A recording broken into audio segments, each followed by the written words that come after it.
My name is Leonard Harwick, and I was 58 the morning my daughter sent me a text telling me not to come to my own grandson's birthday party.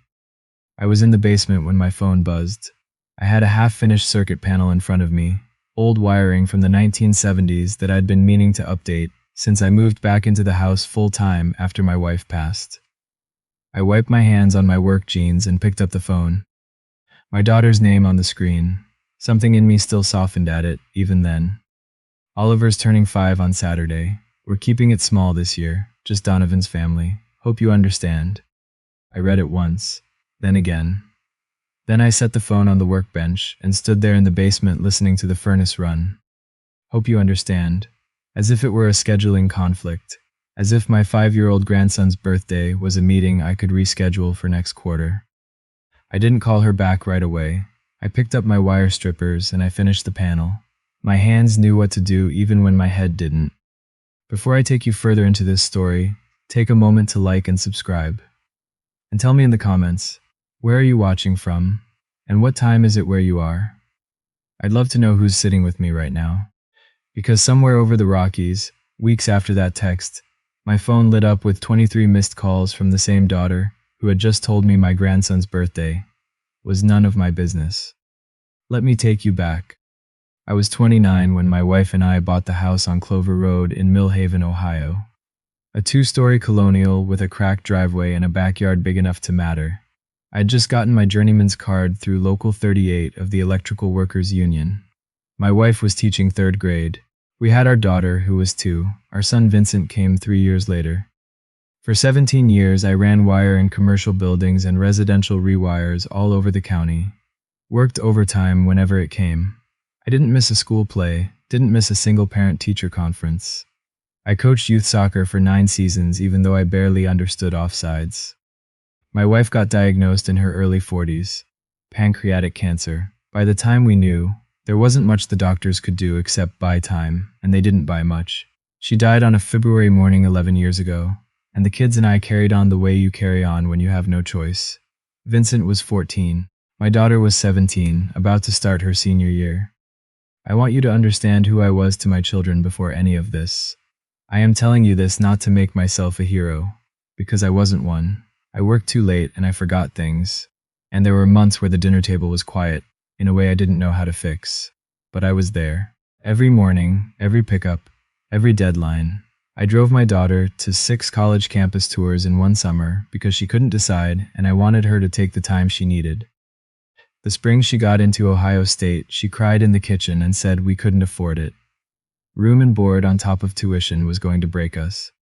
I sold my father's truck, a 1967 Ford F-100, 2-tone blue and white, the only thing of his I still had. I'd kept it running with my own hands for 15 years. Got $12,000 for it from a collector outside Columbus. It covered her housing deposit and first semester's meal plan. I never told her. She would have argued me out of it, and I didn't want to have that argument.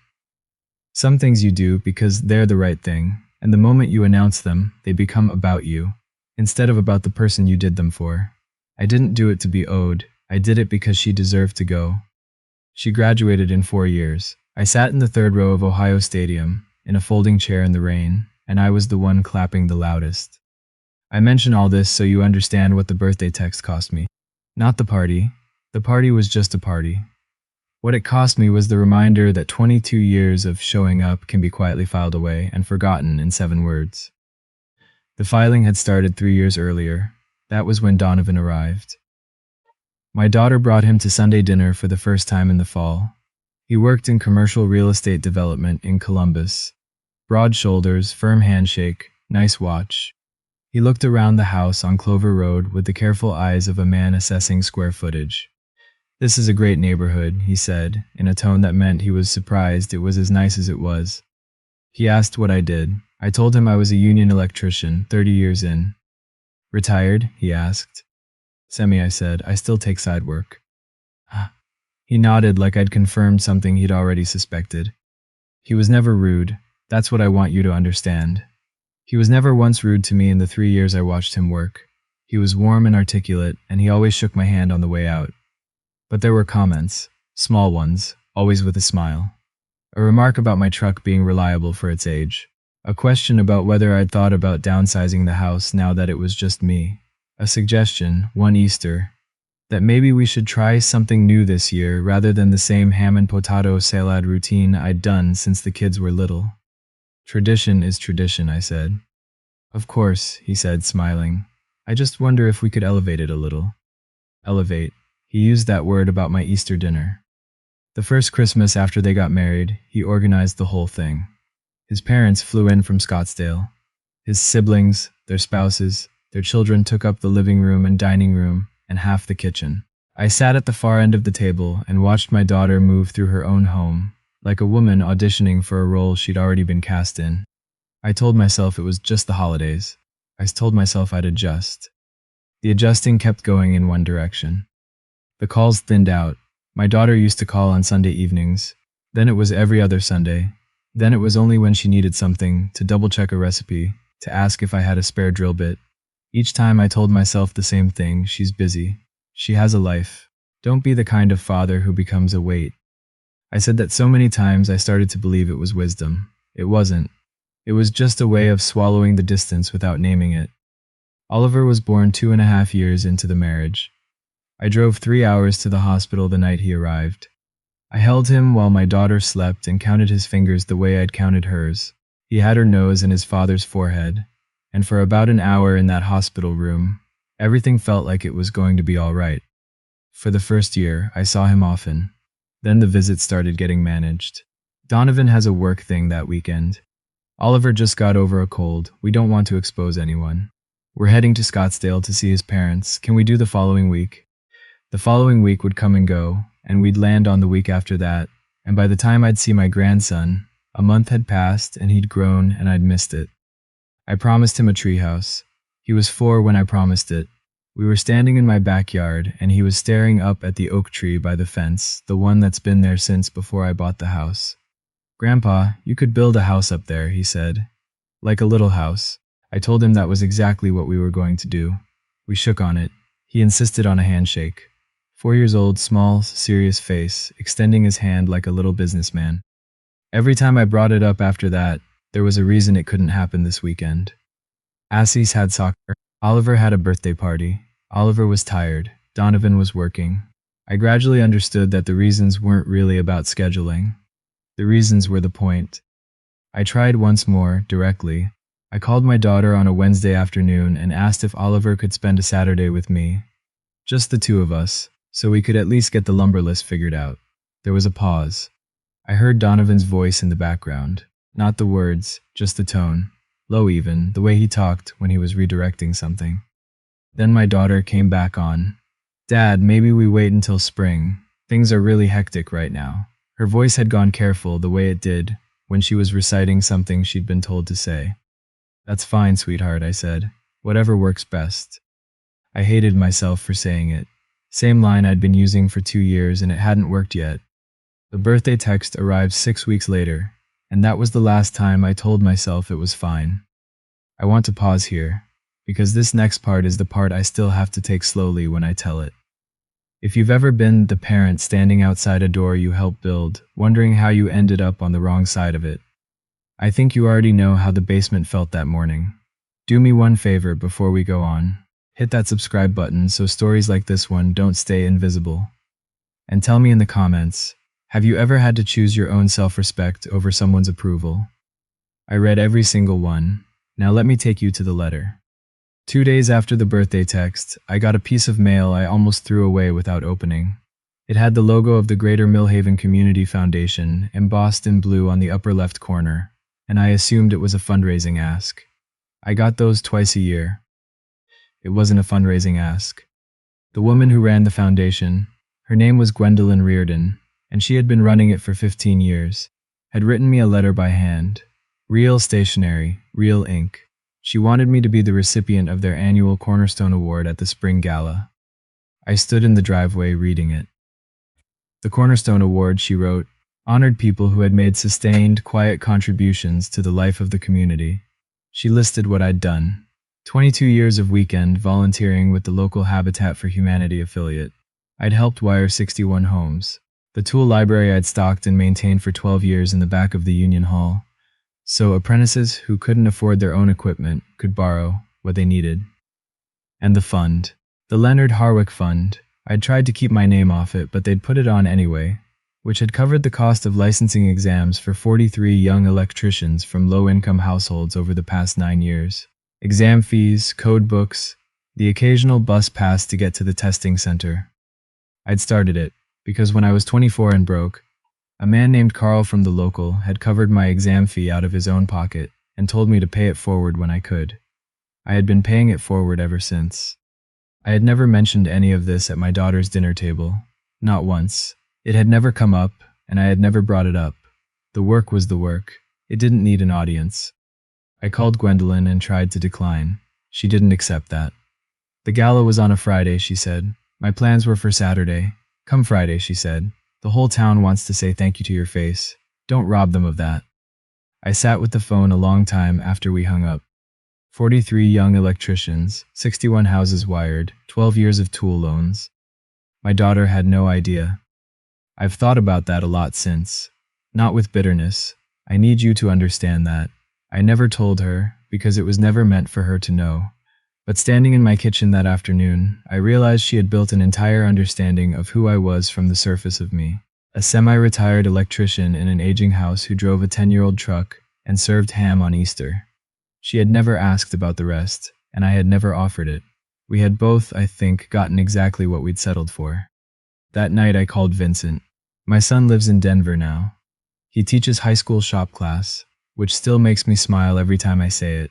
The boy who used to sweep out my van for $5 a week, crossed the country and kept the work alive.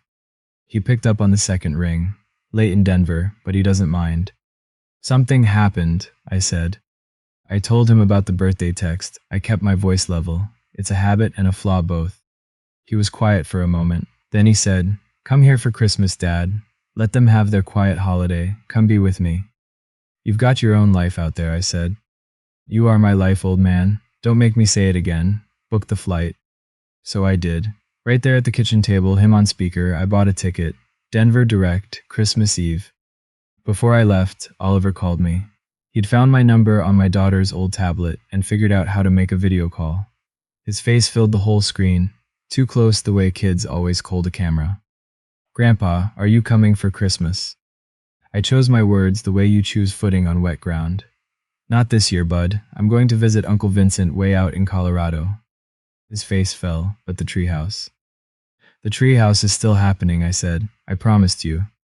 "You pinky promised." And I keep those.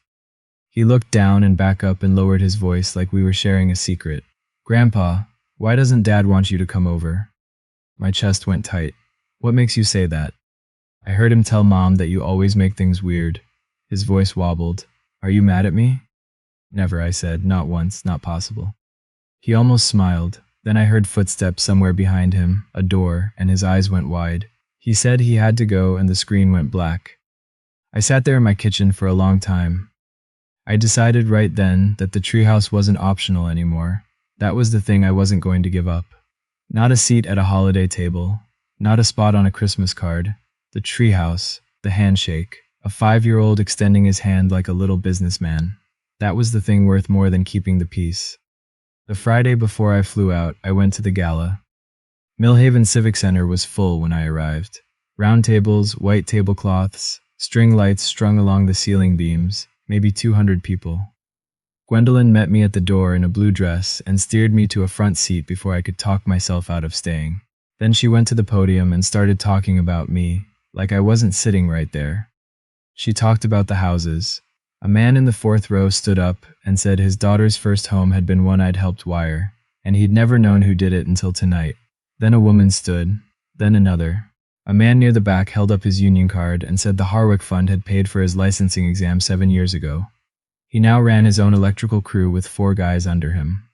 One by one they stood. I sat there with my jaw tight, looking at my hands. I build things. I've always built things because I am not comfortable in rooms like this. But I looked up and saw all those faces and something in me steadied. These people had never once made me feel like I was extra. They had never cropped me out of anything.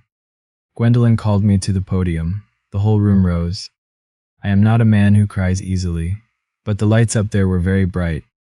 Afterward, at the coffee table in the back, a man in an expensive suit introduced himself. His name was Richard Strand, a commercial real estate developer who had grown up 3 towns over before making his money in Columbus. He was, as I happened to know from a conversation months earlier, the biggest client Donovan's firm had landed last year. "Leonard Harwick," he said, putting out his hand. "That was something up there. You're a hard man to find." We talked. Easy, the way 2 men talk when they've both worked with their hands, even if one of them does it in a boardroom now. Then he asked about my family, and I mentioned my daughter and her husband. I said Donovan's name. Richard's expression changed, not dramatically, just a small recalibration. The look of a man fitting 2 things together that he hadn't known belonged to the same picture. "Donovan Ashby is your son-in-law?" "He is." A pause. "He's been working with my firm for 18 months. He has never once mentioned you." Another pause, slower. "That's strange. If my father-in-law were the man this whole room just stood up for, I think I'd have led with it." I didn't know what to say, so I said nothing. "Strange," Richard said quietly, half to himself. He squeezed my shoulder and moved back into the crowd. I stood there holding a paper cup of coffee, turning it in my hands. For 2.5 years, Donovan had been managing his way up through Columbus real estate by presenting a very particular version of himself. Polished, strategic, no rough edges. He had worked very carefully to keep me outside the frame he was building. It had never once occurred to him that the frame might widen on its own, in a community hall, with 200 witnesses, and his biggest client standing at the back. I flew to Denver the next afternoon. When the plane leveled off over western Kansas, I turned my phone completely off, not silent, off, black screen. I wanted the quiet, I had earned it. I turned it back on during our descent into Denver International. It searched for a signal, found one. Then it started. Buzz, buzz, buzz, the notifications stacked faster than I could read. Missed call, missed call, missed call. I watched the number climb on the screen. 23 missed calls, all from my daughter. I sat very still in that seat. The lights of Denver spread out below me, and I stared at the number. The man across the aisle was asleep. A little girl 2 rows up was watching cartoons on a tablet, and I was holding 23 phone calls in the palm of my hand. There was a text beneath them, 1 line. "Dad, please call me when you can. I'm so sorry. I didn't know any of it. I want to be honest with you, because you've come this far with me." Part of me, a tired, worn-out part I am not proud of, felt something sharp and satisfied for just a moment. The part that had been managed and minimized, quietly subtracted from my own grandson's birthday, like an item removed from a guest list. But it passed fast. Because underneath the number, underneath the missed calls and the apology, was still my daughter. The girl I'd driven to 6 college campuses. The girl whose housing deposit I'd paid for with my father's truck. She was somewhere down there hurting. And that mattered more than being right. Vincent met me at baggage claim. He's taller than me now, which still surprises me. He didn't say anything clever. He just wrapped both arms around me in the middle of the arrivals hall and held on. "You came," he said. "You told me to," I said. "First time you ever listened." I called my daughter that night from the guest room in Vincent's apartment. She answered before I finished dialing. "Dad." Her voice broke on just that one word. "I'm here," I said. "Tell me." She had seen the photos on the foundation's social media page.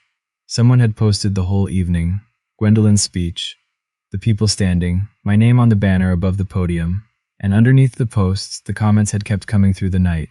Neighbors, former coworkers, parents of the young electricians whose exam fees the fund had covered. "Your father is a legend. The Harwick Fund changed my nephew's life. 61 homes wired, and he never said a word to anyone." She had scrolled through all of it, sitting on the bathroom floor at 2 a.m, reading about her own father in a language she had never once heard anyone use to describe him. And she told me she couldn't breathe right. "Why didn't you tell me?" she said, crying now. 30 years of this, Dad. Why didn't you ever say?" "'Cause it was never yours to be impressed by," I said. "I didn't do it for that." She was quiet for a long time. "Donovan wrote a lot of those texts," she said finally. "The ones that sounded like decisions. I let him. I've been letting him for a long time, and I told myself he was helping me manage things. But he was managing me." A pause. He was managing you right out of our lives, and I stood there and let it happen. I know, I said. I had known for a while. I asked him to leave, she said, 2 nights ago. After I saw the photos and it all, it just clicked. I looked at Oliver and I thought, I am teaching him that this is normal. I am teaching him that his grandfather is optional. Her voice cracked. You are not optional, Dad. I let her sit with that, not to punish her. Because some things need to be felt all the way through, or they don't change anything. There's one thing I need from you, I said, and your answer decides how we go from here. She went very still. Anything, Dad. Oliver, I said, and my voice almost went. I need to be his grandfather without a permission slip. No canceled weekends, no invented reasons. I made that boy a promise and I intend to keep it. That's the condition. Yes, she said. God, yes, of course. I mean it. I know you do. A pause, Dad. He's been asking about the treehouse every single day. I closed my eyes. Tell him Spring, I said. Tell him Grandpa keeps his promises. Vincent made Christmas dinner that night. A bone-in ham, roasted potatoes, green bean casserole from scratch. We ate at his kitchen table with a candle between us and a video call propped against the napkin holder. On the screen, my daughter and Oliver, who had stayed up past his bedtime to be there. Oliver demonstrated 3 different knots he'd learned and made us watch all 3 twice. My daughter laughed, really laughed, loose and unguarded, the way I hadn't heard her laugh in years. Vincent raised his glass. To Dad, he said, who finally got tired of sitting at the wrong table.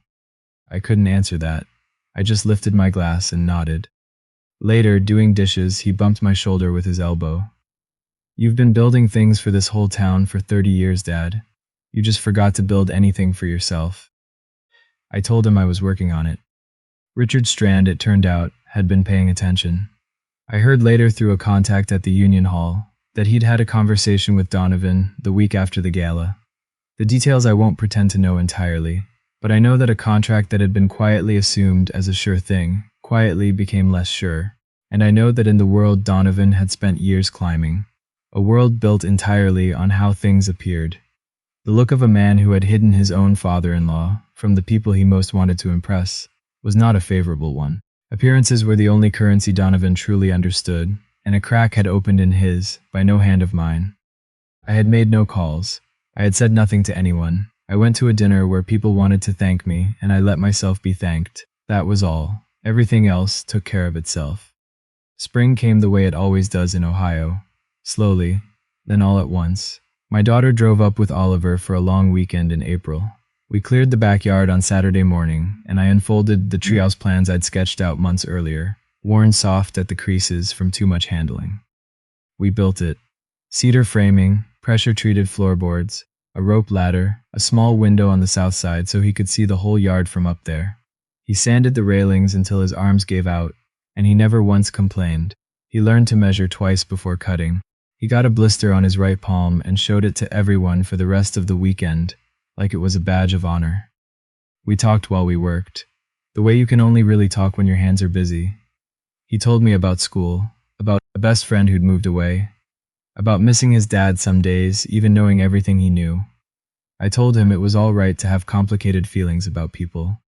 I told him the people who let us down aren't only that one thing. They're more than their worst moments, and so are we. Grandpa, he said, pressing a nail carefully into a board. Yeah, bud. Are you and Mom okay now? Getting there, I said. That's how okay usually works. It gets there. He thought about it and seemed to find that acceptable. My daughter stood in the back doorway most of Saturday with a cup of coffee going cold in her hands, watching us. She kept a respectful distance, a new kind of distance, the kind that gives room instead of taking it away. When we finished, and Oliver climbed the rope ladder and stood at the railing with his arms spread wide, announcing to the neighborhood that his grandpa had built him a real house, I looked back at her.